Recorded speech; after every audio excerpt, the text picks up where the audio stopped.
ज्ञानदेव माऊली तुकाराम आणि रामकृष्ण हरीच्या अखंड गजराने संपूर्ण सावेडी गाव न्हाऊन निघाला. विश्वास म्हणजेच परमार्थाची पहिली पायरी. हरिभक्त परायण खोसे महाराज. संतश्रेष्ठ संत तुकाराम महाराज यांच्या बीज दिनानिमित्त आयोजित अखंड हरिनाम सप्ताह व गाथा पारायण सोहळ्याला यंदा उत्साहात भव्य सुरुवात झाली. टाळ मृदुंगाच्या निनादात आणि विठ्ठल नामाच्या गजरात परिसर अक्षरशः दुमदुमून गेला. सप्ताहाच्या तिसऱ्या दिवशी हरिभक्त परायण ऋषिकेश महाराज खोसे यांच्या प्रभावी कीर्तनाने भक्तिमय वातावरण अधिकच भारावून गेले. आपल्या कीर्तनातून त्यांनी विश्वास म्हणजे परमार्थ हा संदेश प्रभावीपणे मांडला. तसेच आनंदाचे विविध प्रकार आणि संतांचा भक्तिमार्ग हा समाजाला कसा योग्य दिशा देतो यावर त्यांनी हृदयस्पर्शी प्रबोधन केले.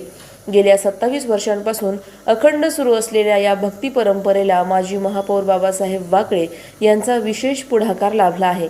त्यांच्या प्रयत्नांमुळे हा सप्ताह दरवर्षी अधिक व्यापक आणि भक्तिमय स्वरूपात साजरा होत आहे.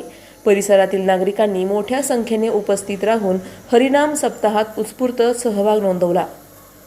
भक्ती, श्रद्धा आणि एकात्मतेचा संदेश देणारा हा सोहळा पुढील काही दिवस विविध धार्मिक कार्यक्रमांनी रंगणार आहे. प्रतिनिधी स्वामी गोसावी, न्यूज 24 घडामोडी, अहिल्यानगर. अशाच बातम्यांचा आढावा घेण्यासाठी आजच आपल्या YouTube चॅनलला सबस्क्राईब करा. बातमी आवडल्यास लाईक करा आणि इतरांपर्यंत शेअर करा.